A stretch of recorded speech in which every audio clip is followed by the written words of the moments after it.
Sabihin mo na sa akin ng totoo para malaman ko na at makamove on na ako. Stella, I told you, nothing's happening between Dina and Kevin.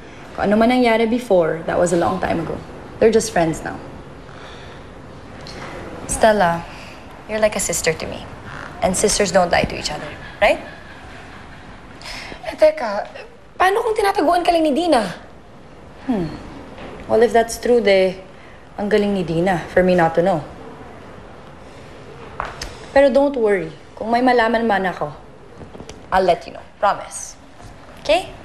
Saan ko yan, ha? Of course.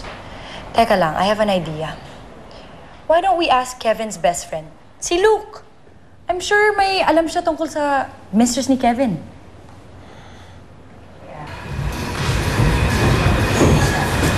Luke, maawa ka ni Stella. Tell her what you know. Is Kevin having an affair with Dina? What? Wala talaga. Stella, Kevin really loves you. Believe me. Kung mahal talaga ako ni Kevin, bakit niya ako iiwan? Stella, wait!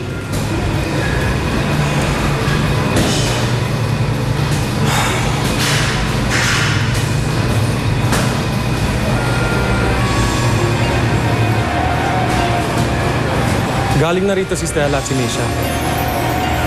Oo. Ay, yung kaibigan mo pa mismo ang nagtatanong. Pagsabihan mo, yung kaibigan mo, baka mabisto kayo. Ang swerte mo naman sa kaibigan, Kevin. Lahat sila pinagtatakpan ka. Wala nga akong niis sa kanilang maibigan na kwento tungkol sa inyo ni Dina eh.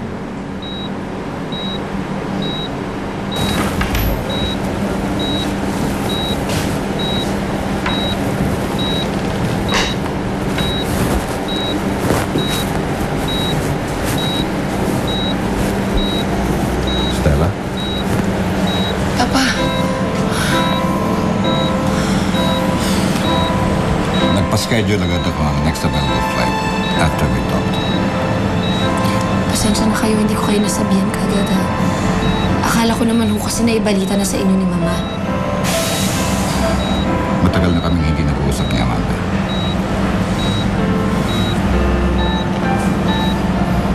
Kumusta na siya? Eto, matapos ng mahabang operasyon niya, hindi na siya nagkamalay ulit. Hindi nga daw alam ng doktor kung magigising pa siya.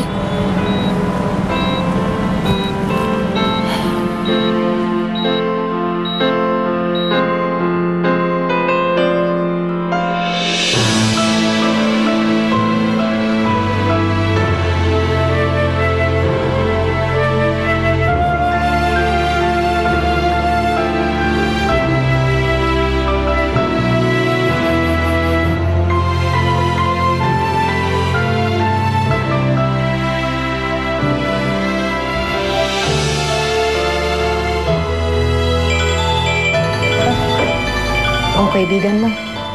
Hello? Are you out of your mind? Bakit kailangan mo pang samahan si Stella with Luke? Paano kung naratel yung tao at biglang napaamin? I'm sorry. I didn't think of that. Don't worry, wala naman nalaman si Stella. And hello? Napagalitan ka na naman. Hayaan mo siya. Yaya, 68 strokes pa lang. Dapat 100, diba? Oo nga, eto na.